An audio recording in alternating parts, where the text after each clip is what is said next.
사랑하는 주님, 우리가 주님을 사랑합니다. 주님이 우리의 모든 것입니다. 주님, 이 밤에 주님으로 가득하게 하여 주시옵소서. 주님이 십자가에서 피 흘리심으로 우리를 새롭게 하셨습니다. 주님의 십자가가 주님과 우리를 하나로 묶어 놓습니다.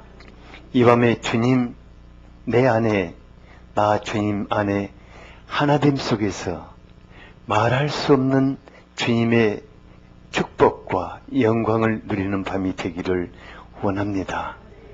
성령 하나님, 오직 당신으로만 충만하기를 원합니다. 우리에게 말씀하여 주시옵소서. 우리에게 예수 그리스도와 아버지 하나님의 세계를 더 깊이 보게 하여 주시옵소서. 누리게 하여 주시옵소서. 예수 이름 권세가 이 시간 우리 가운데 충만하게 하여 주시옵소서. 예수 그리스도의 이름 권세가 예배의 기적으로 이어지게 하여 주시옵소서.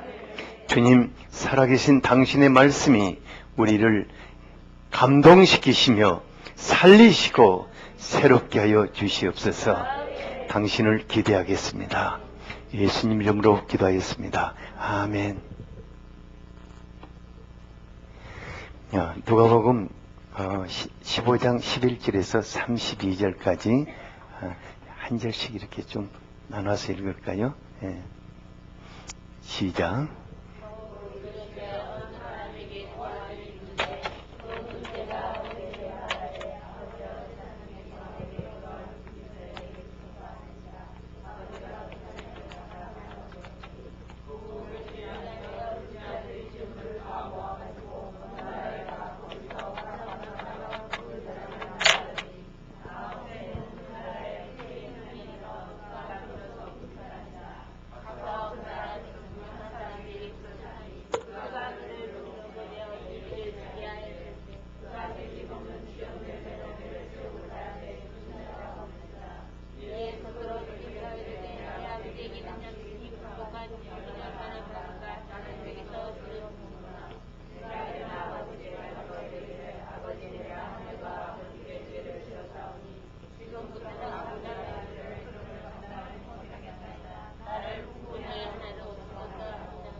송 권사님은 좀 건강이 어때요?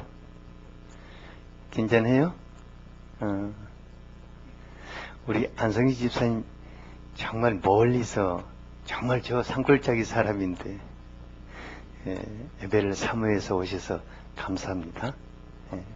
주님이 이 밤에 만나주실 것입니다. 뭐 안 집사님만 그러겠어요? 여러분들 다 그렇죠. 이 밤은 여러분들의 밤입니다. 많은 분들이 돌아온 탕자의 비유 이 말씀을 전하지 말라고 그래요.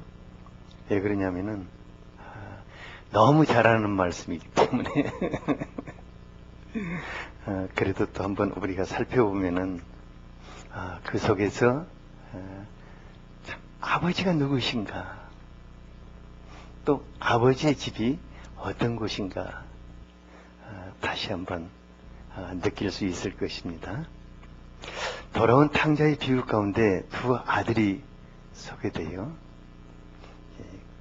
큰아들은 아버지 밑에서 죽도록 고생만 하고 있다는 피의식에 사로잡혀 있었고, 작은 아들은 아버지 집이 너무 재미없다고 뛰쳐나간 탕자가 되었습니다. 이는 우리 시대의 교회의 한 단면의 모습이 아닌가 싶습니다. 교회는 하늘 아버지 집의 모델 하우스입니다. 그래서 사람들은 모델 하우스를 이렇게 들여다보고 자신의 보금자리를 결정하지 않습니까? 우리 교회가 모든 분들이 자신의 보금자리를 만들고 싶어하는 그런 하늘 아버지 집의 모델 하우스가 되었으면 좋겠다는 생각이 듭니다.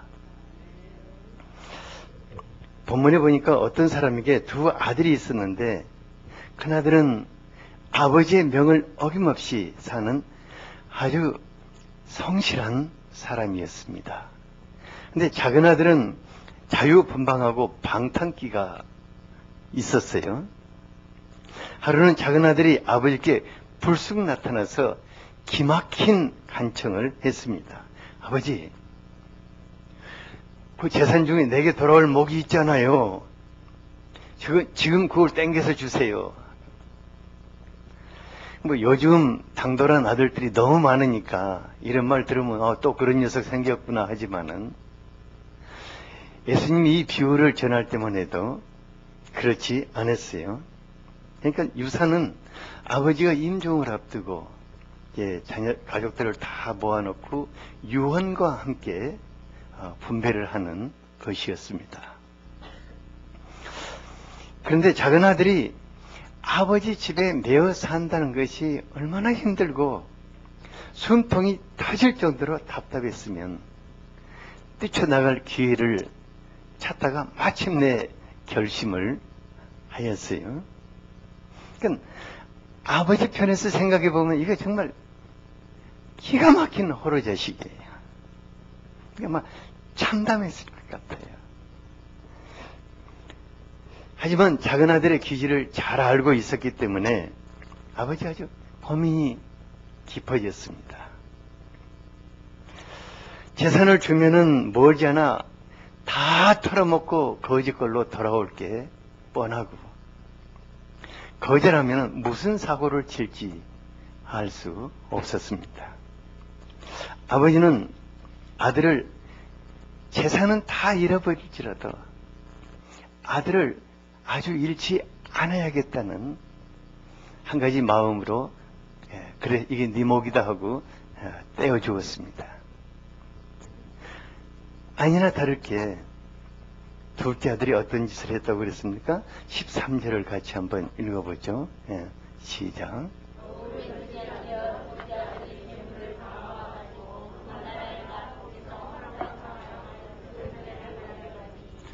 아버지가 염려한 그대로 되어버렸어요. 어쩌면 작은 아들이 아버지 집을 떠날 때 처음부터 무슨 라스베가스에 가가지고 뭐 허랑방탕하게 살고자 생각하지는 않았을 것 같아요. 그런데 아버지 집에서 아주 먼 나라로 떠나보면은 그냥 아버지 간섭권에서 벗어났어. 그러니까 아버지 그늘 밑에서 벗어나서 아주 자유롭고 화려한 자기만의 인생을 한번 꾸려보고 싶은 갈망이 있었을 것입니다. 그렇지만 작은 아들이 한 가지 알지 못하는 것이 있었습니다. 그것은 아버지의 품을 떠나서 먼 나라로 가면은 그를 유혹하기 위해서 기다리는 유혹자가 있다는 것을 알지 못했습니다. 그러니까 애로움이 밀려올 쯤 되니까 돈 냄새를 맡은 늑대와 여우떼들이 아주 광명한 천사의 모습으로 그에게 다가왔습니다. 그는 순식간에 라스베가스의 황태자가 되었습니다. 그러니까 날마다 거리에 늑대와 여우떼들이 그에게 다가와서 그들과 어울려서 허랑방탕한 생활을 했다고 해요.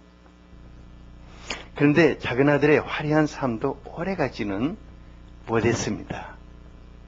돈이 떨어지자 주변의 사람들이 하나씩 둘씩 다 사라지기 시작했습니다. 그가 가면은 정말 기쁘게 맞이했던 그런 카지노나 룸사롱 마담들도 다 그를 이제 거부했어요. 그런데 거기에 그치지 않았습니다.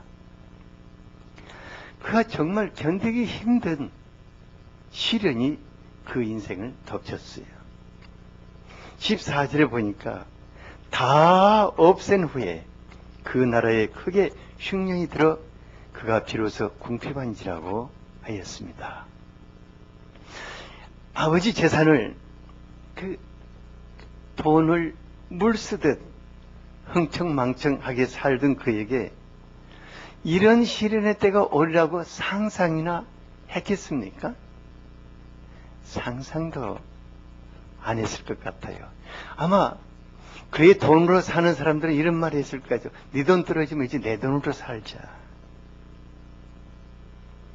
하지만 그의 삶에 시련이 덮치자 그런 말 하던 사람들 다 달아나 버렸어요. 그리고 세상에 뛰어들어서 할 수 있는 일이 없었어요. 막 일자리를 찾아 이곳저곳 뒤지다 보니까 마침내 돼지 목장 이걸 하는 집에 붙어서 살았는데 그 주인이 얼마나 인색했는지 죽도록 일만 시키고 먹을 것을 제대로 주지 않아서 줄인 배를 채워보고자 돼지의 사료인 주염 열매를 먹고자 하는데 그것도 주지를 않았다고 하였습니다. 이것이 하늘 아버지의 품을 떠난 사람들의 삶의 현실인 것입니다. 그러니까 아버지의 품을 떠나 사는 사람들은 돈이 있고 없고를 떠나서 반드시 인생이 아주 무서운 시련의 때를 맞이하게 된다는 것입니다. 그러니까 하나님이 그가 태어날 때부터 주신 모든 것을 다 털어먹고 난 후에 그 영혼이 너무나 줄이고 공고하여서 주염 열매라도 얻고자 하지만은 그런 거 얻고자 사이비 종교 집단이 막 쫓아가보고 무속인들도 찾아가보고 하지만은 갈등만 더해지는 것입니다. 이들을 가리켜서 가란 영혼이라고 부르고 있습니다. 그러니까 예수님 시대의 세리와 죄인들이 가란 영혼들이었습니다. 이런 탕자가 비로소 깨닫게 된 것이 무엇이었습니까? 17절을 같이 한번 읽어보죠. 네. 시작.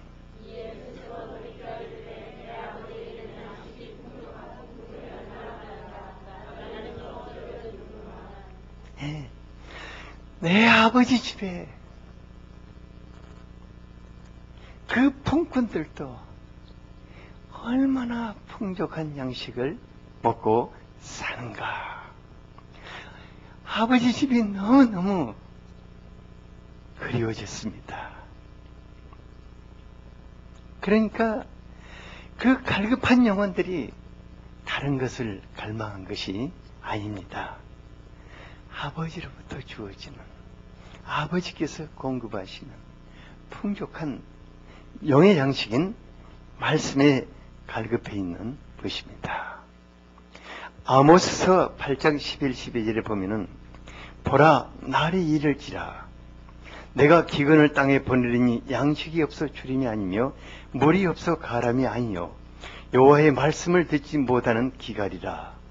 사람이 이 바다에서 더 바다까지 북쪽에서 동쪽까지 비틀거리며 여호와의 말씀을 구하려 돌아다니도 얻지 못하리라고 하였습니다. 우리 시대가 정말 교회가 많은 시대입니다. 아마 기독교 역사 2000년사에 이렇게 교회가 많은 시대도 드물 것입니다. 또 얼마나 많은 말씀이 홍수처럼 떠다니고 있는지 몰라요. 그러니까 여러분들이 24시간 내내 다른 메시지를 들을 수 있는 시대에 살고 있습니다. 또 서점에 가면 얼마나 기독교 서적이 많은지 몰라요.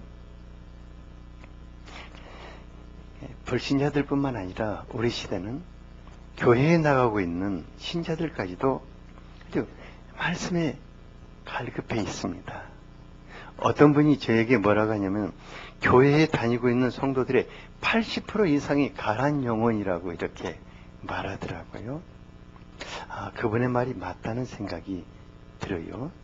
그러니까 얼마나 많은 사람들이, 그러니까 교회를 나오지 않는 불신자들이나 교회 안에 있는 성도들이나 얼마나 많은 분들이 성령께서 자신에게 주시는, 그 성령께서 감동으로 주시는 말씀을 사모하고 갈망하는지 모릅니다.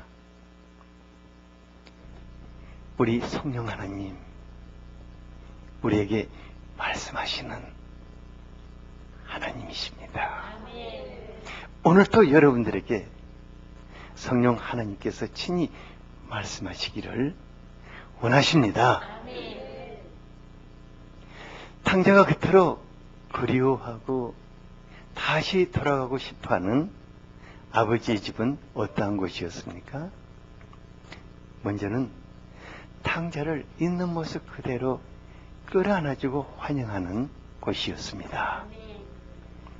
탕자가 아버지 집으로 돌아갈 때 그 마음이 어떠했습니까? 18, 19절을 한번 읽어보죠. 이게 탕자의 심정입니다. 시작.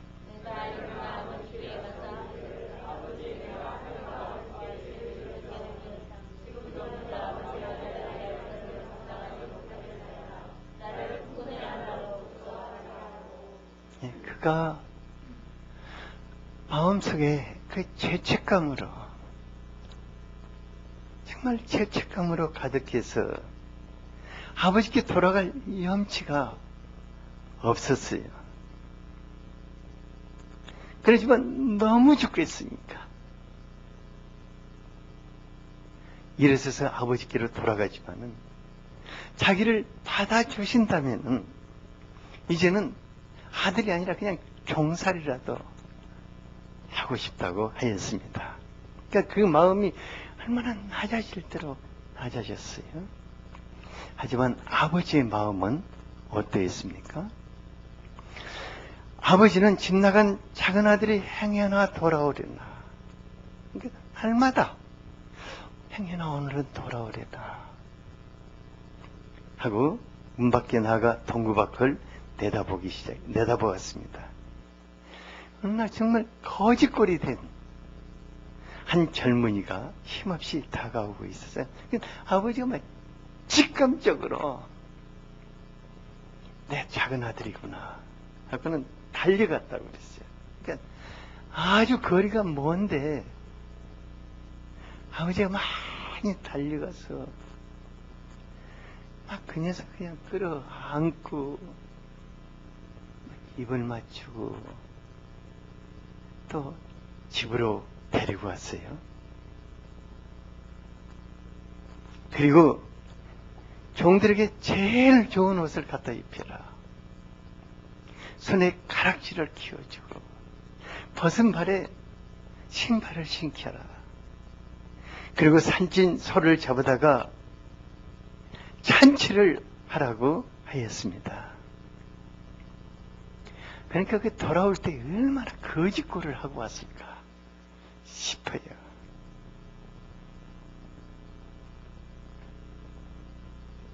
아버지가 작은 아들을 조금도 괘씸히 여기지 않고 측은히 여겼다고 하였습니다. 그러니까 너무너무 가엾고 너무 불쌍하게 본 거예요. 왜 이렇게 그를 있는 모습 그대로 맞이해 준 것입니까?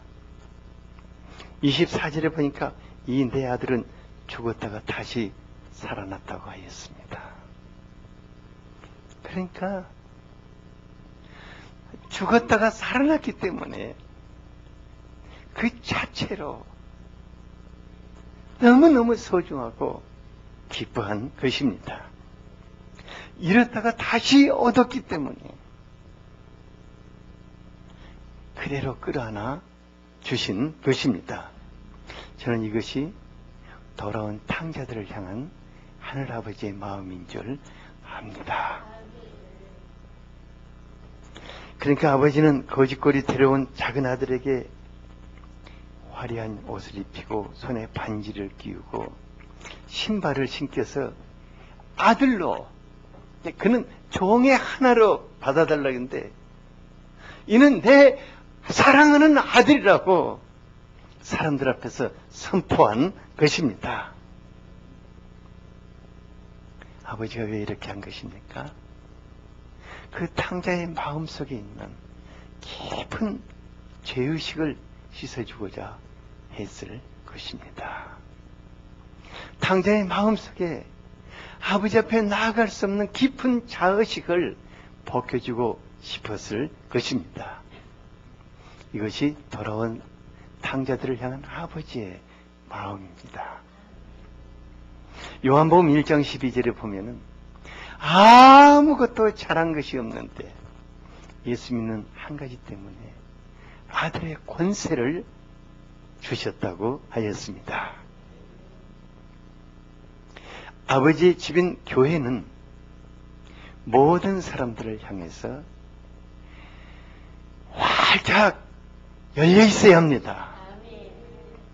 누가 와도 기쁨으로 환영하고 따뜻하게 영접할 수 있어야 합니다. 가란 영혼 한 사람이 교회에 발을 딛고 문을 열고 들어오기까지는 얼마나 마음에 많은 갈등을 했겠습니까?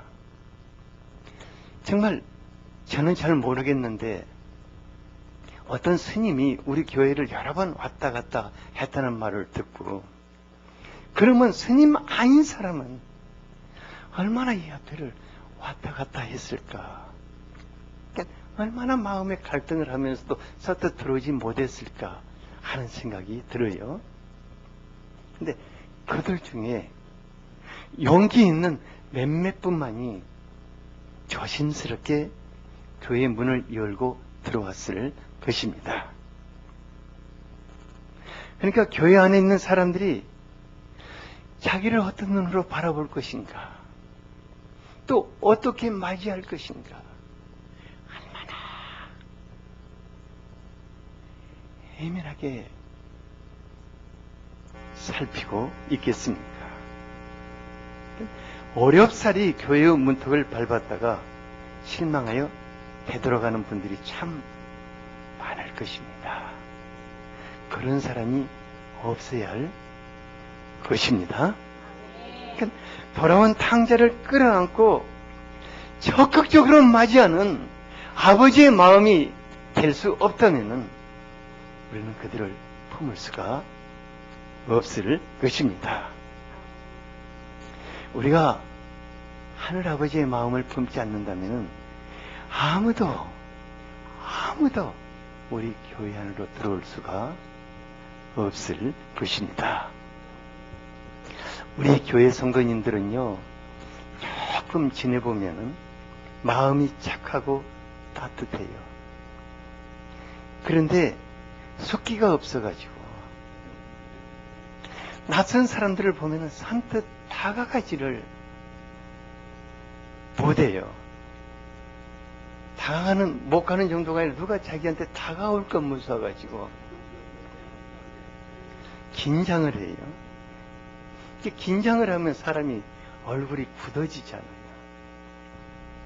그래서 냉랭하다는 오해를 받기가 쉽습니다. 하지만 우리가 숫기가 없다고 핑계를 언제까지나 해야겠습니까? 이 문제를 극복하지 못한다면 어렵사리 아버지 집을 찾아오는 분들을 되돌아가게 하는 죄를 범하게 될 것입니다.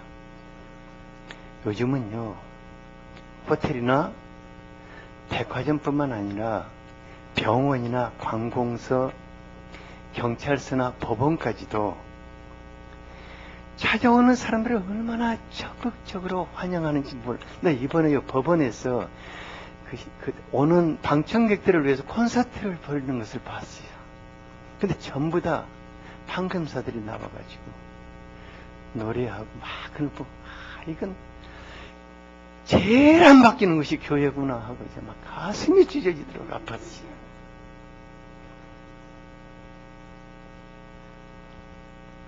우리가 목에 나비 넥타이를 하고 저 문 앞에 서서 환영하지는 못할 망정 교회 문을 밟는 분들을 정말 아버지의 마음으로 환영할 수 있어야겠습니다.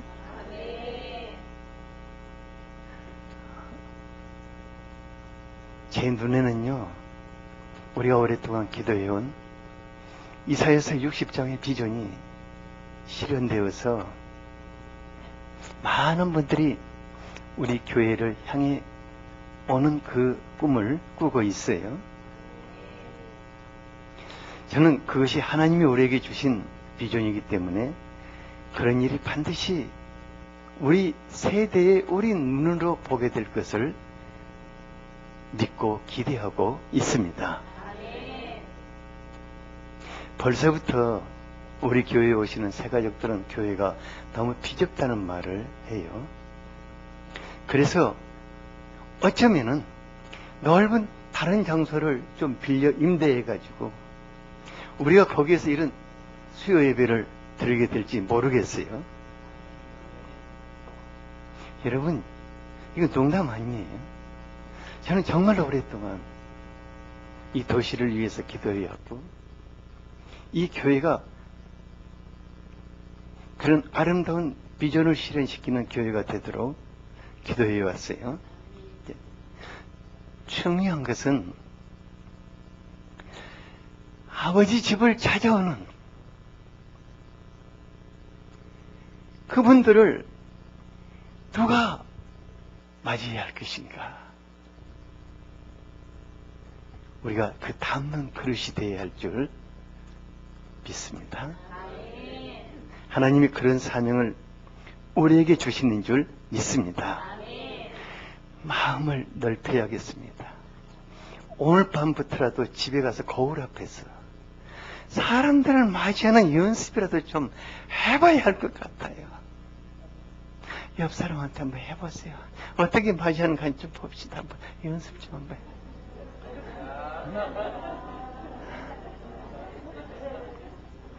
그 정도로 되겠어요. 손도 한번 마주 잡아보고 다시 한번 해보세요.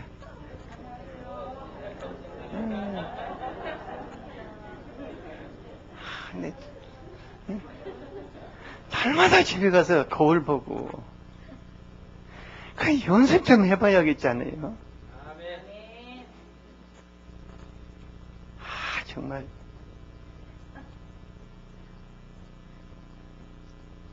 우리 아버지의 마음을 주시기를 원합니다. 둘째로 아버지의 집은 즐겁고 행복한 집입니다. 아버지가 돌아온 둘째 아들을 위해서 잔치를 베풀어 온 집안이 춤을 추고 흥겨운 풍악소리로 가득 찼어요. 근데 아침 밭에서 온종일 일하고 돌아오는 큰아들이 집안에서 들려오는 풍악 소리에 몹시도 당황했어요. 아버지가 돌아온 탕자를 위해서 잔치를 베풀었다는 소리를 들은 큰아들이 갑자기 막 동생에 대한 분노감이 치솟고 아버지에 대한 섭섭함과 원망이 막 쏟아져 나왔어요. 아버지, 큰아들이 왔다는 말 듣고 들어오기 싫은 큰아들, 아야 들어가자 그러지 말고 내 동생이 왔던다고 막 달랬어요. 그때 뭐라 했습니까? 29, 30절을 같이 한번 읽어보죠. 네. 시작.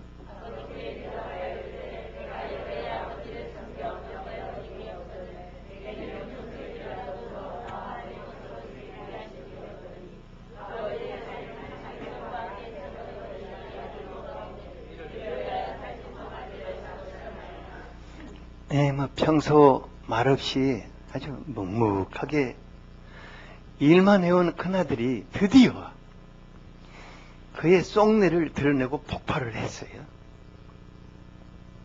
그러니까 오늘날 우리 시대의 말로 한다고 하면은 이런 말일 것 같아요.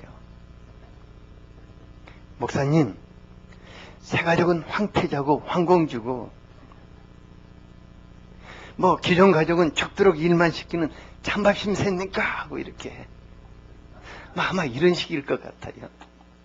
우리는 뭐냐고. 우리는 뭐기는 뭡니까?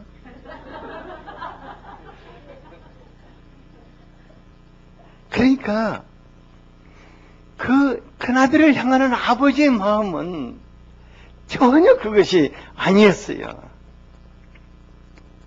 그 원망하는 큰아들에게 아버지가 뭐라고 했습니까? 아들아, 너는 항상 나와 같이 있지 않느냐? 이 집에 있는 모든 것이 너의 것이 아니냐? 이거 다 네 것 아니냐? 네가 마음대로 쓰고 뭐 소를 잡든 염소를 잡든 친구를 날마다 데려오든 뭘 하든 내가 뭐라고 하겠니? 이거 다 네 것 아니냐? 그러니까 큰아들이 실은 아버지의 기쁨이요, 자랑이요, 행복이었을 것입니다. 아버지의 소유가 모두 다 그의 것이라고 하였습니다. 그러니까 큰아들이 아버지의 마음을 알았다면 평소에 눈치 볼 필요가 없는 거예요. 아버지 눈치 볼 필요가 뭐 있습니까? 뭐 친구들 데리고 싶으면 데려오고, 뭐 야, 다 모여라, 오늘 소 잡을게, 다 모여라, 내일은 뭘 잡을게 하고 뭐 해도 아버지가 아무 말도 안 한다 그 말입니다. 오히려 기뻐했을 것입니다.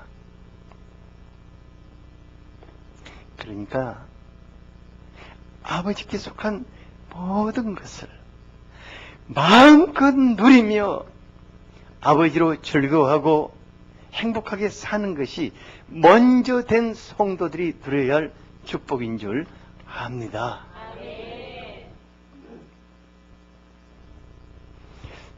많은 분들이 하나님 우리 교회에 일꾼을 좀 보내달라고 막 기도하더라고요. 어떤 목사님들이 우리 교회에 와서 목사님 부러워요. 그래. 왜냐고 그랬더니 여기는 일꾼이 많잖아요. 그러면 저한테 뭐라고 하냐면 최 목사님이라도 자기 교회에 보내달라고 그래요. 누가 그랬냐면 그 같은 최신 최정복 목사님이 그랬어요. 목사님 같은 최신데 좀 보내주세요. 그래.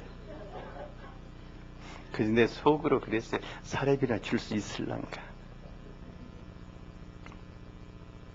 그런데 한 가지 우리가 생각해 봐야 할 필요가 있는 것이 있습니다. 일꾼이란 일하기 위해서 부름을 받은 자들입니다. 저는 하나님의 집의 아들, 딸들을 일꾼이라고 부르는 것은 마땅치 않다고 생각합니다. 그래서 저는요, 저를 종이라고 말하고 싶지 않아요. 지금까지 종살이 하는 것도 억울한데 왜 내가 자꾸 종 하겠어요? 난 종 아니거든요. 그러니까 자기를 일꾼으로 생각하는 사람은 이 일에 대한 피곤감과 피해의식과 의로운 심정으로 가득해서 아버지 나라의 풍성함과 행복을 누릴 수가 없는 것입니다. 그러니까 교회는 일꾼이 많으면 많을수록 분위기는 무겁고 딱딱한 것입니다. 저는 여러분들이 한 사람들 일꾼이 되기를 원치 않습니다. 그러니까 누가 일꾼이 필요한 교회에 있다면 일꾼은 가세요. 우리 교회는 일꾼이 필요 없는 교회예요.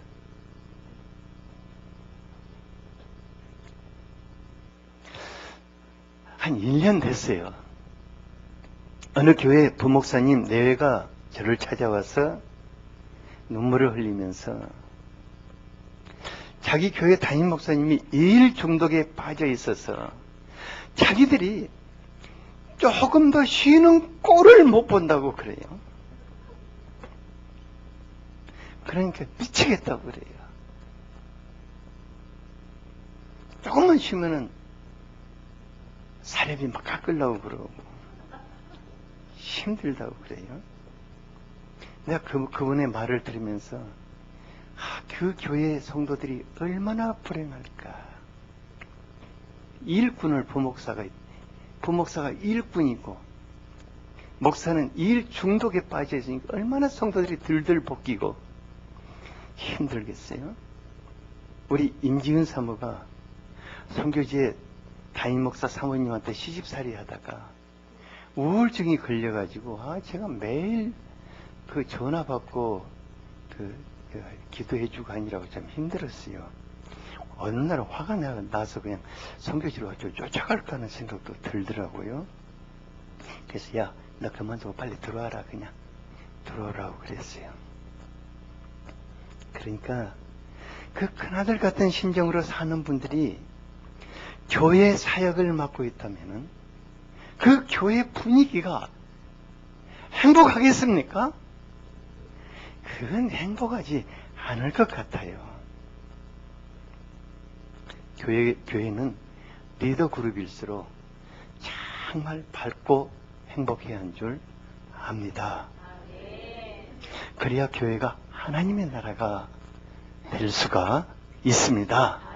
그러니까 우리 목장이나 무슨 열린 모임이나 또 아니면은 성교회나 전도회는 모두 다 그건 작은 하나님의 나라가 되어야 하는 것입니다. 행복해야 하는 것입니다. 그러니까 여러분들 기도할 때 주여 일꾼을 보내주셔서 그런 기도는 아예 하지 마세요. 저는 별로 재미가 없어요.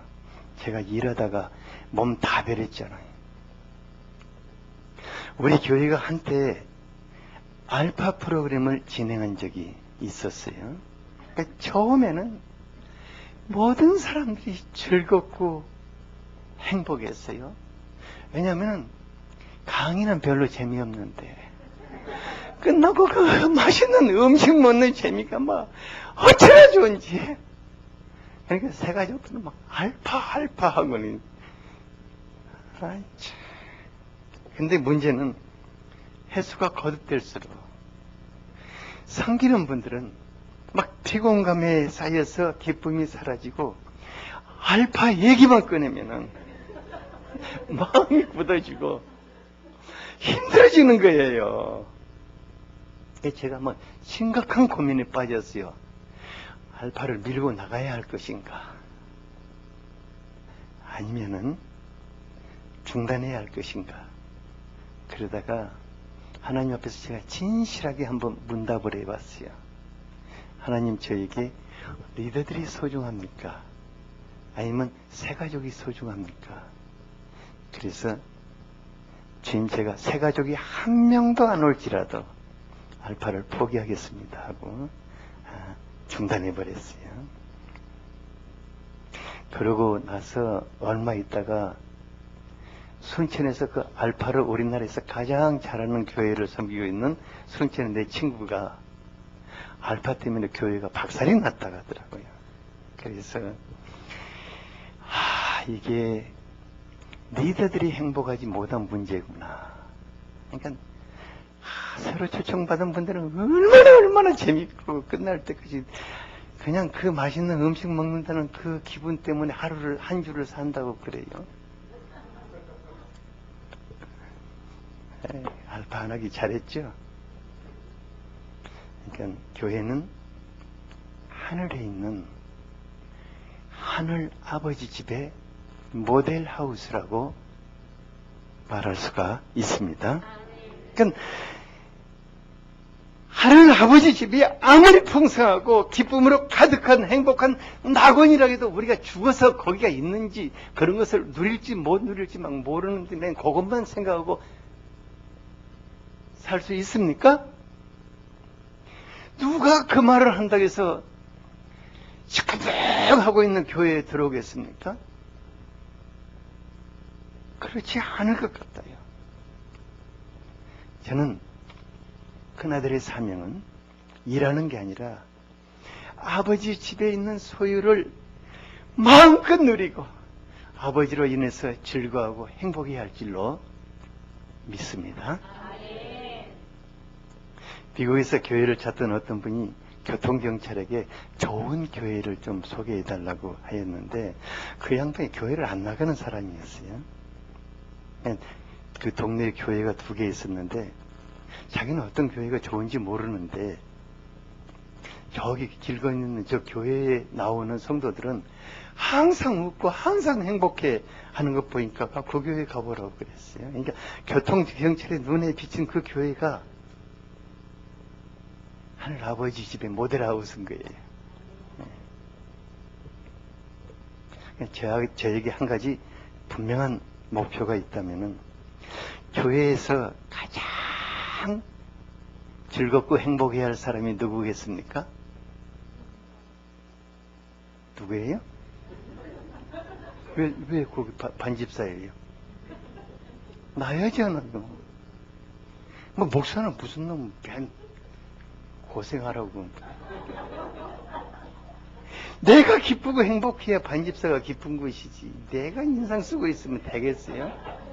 그러니까 반집사는 나를 위해서 하나님 우리 교회에서 제일 기쁘고 행복한 사람은 목사님 내가 되도록 기도해야 하는 거예요.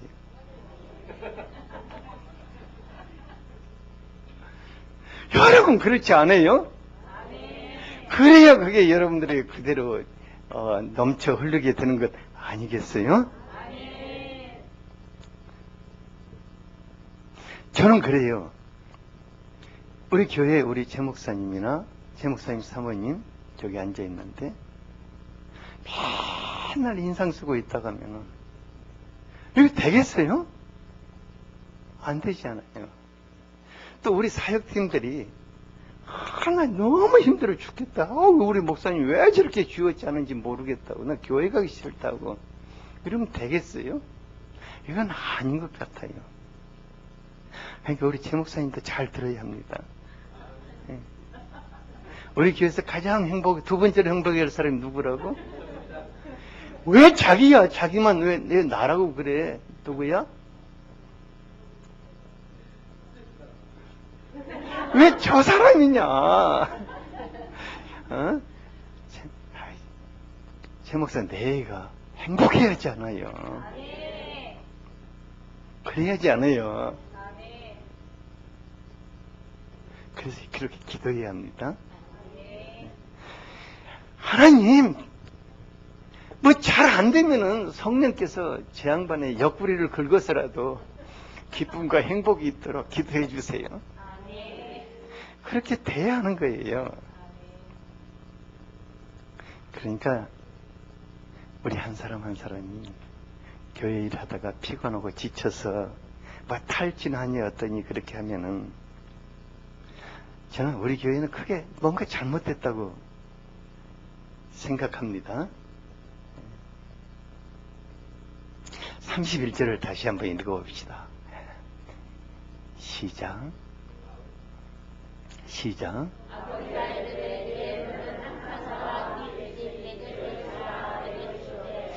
다시 한번 읽어봅시다. 시작.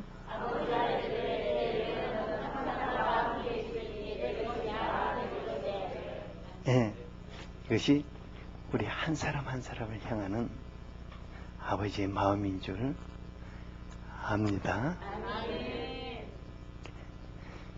그래서 아버지께서 내게 주시는 이 말씀대로 아버지께 속한 이게 성경에서 이게 하나님의 축복이 하면은 그거 내가 누려야겠습니까? 안 누려야겠습니까?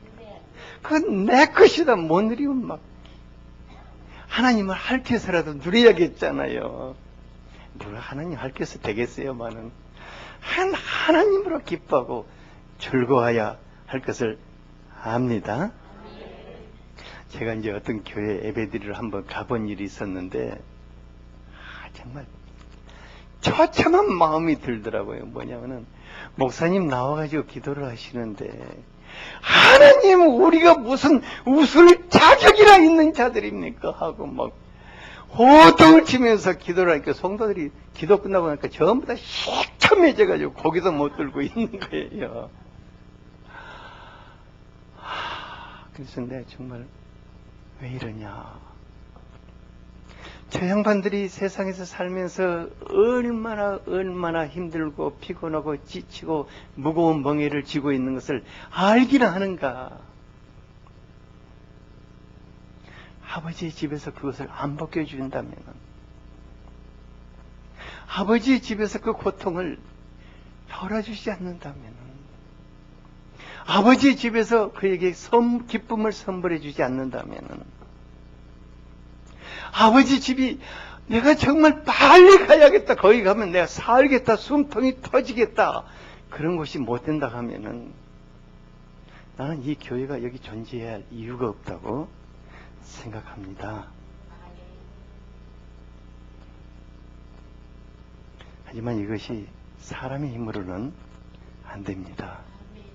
성령 하나님으로 충만해야 할 줄 압니다. 성령님께서 우리에게 아버지의 마음으로 임하시고 예수 그리스도의 그 사랑과 풍성함으로 임하셔야 할 줄 압니다. 그러니까 성령님으로 그 날마다 새로운 목회를 해야 하고 새로운 교회를 만들어 가야 하며 성령 하나님으로 말미암아 날마다 새로운 삶을 살아야 하고 정말 성령께서 아버지의 축복을 내 삶 속에 펼쳐지는 그런 삶을 살아야 할 줄로 압니다. 성령님으로 풍성한 삶, 성령님으로 행복한 삶을 살지 않는다면 그건 우리가 기대할 수 없는 것입니다. 옆 사람에게 날마다 성령님으로 풍성한 삶을 삽시다. 날마다 성령님으로 아버지를 누립시다. 네. 여러분들이 누릴 때 이제 이곳에 오는 분들이 그것을 보고 교회는 정말 아버지 집이구나. 아버지가 환영하는 것을 느끼게 될 것입니다. 경주에는 정말 가란 영혼들이 참 많습니다. 오랫동안 불심에 젖어서 살다가 지친 영혼들이 정말 경주에는 많습니다. 그리고 경주에는 정말 오래된 한 100년씩 된 교회들이 있어가지고 원치 않게 정말 굳어져 있는 교회들도 많습니다. 그분들에게 행복한 영적인 보금자리가 필요하기 때문에 많이 방황하기도 합니다. 정말 우리 교회의 사명이 무엇인가? 아버지 집을 찾는 분들을 끌어안는 그릇이 되어야 할 줄로 믿습니다. 그러면은 교회 밖에 있는 분들이 여기 아버지 집이구나 하고 그냥 와서 영적인 보금자리를 틀게 될 것입니다. 이번에 우리가 그런 마음으로 새생명 축제를 준비할 수 있게 되기를 바랍니다. 오늘 밤 아버지 저에게 아버지의 마음 주십시오. 또 우리 교회가 정말 아버지의 집이 되도록 갈망하는 그런 밤이 될 수 있기를 바랍니다. 자, 기도하겠습니다. 아버지 하나님, 우리에게 아버지의 집인 교회와 또 아버지의 집에 있는 우리가 어떤 삶을 살아야 할 것인가를 잠시 살펴보았습니다. 성령 하나님, 이 밤에 우리에게 주신 말씀대로 우리 안에 역사하여 주시옵소서. 이 밤에 우리가 성령 하나님의 감동 속에서 기도하는 밤이 되기를 원합니다. 예수 그리스도 이름으로 기도하였습니다.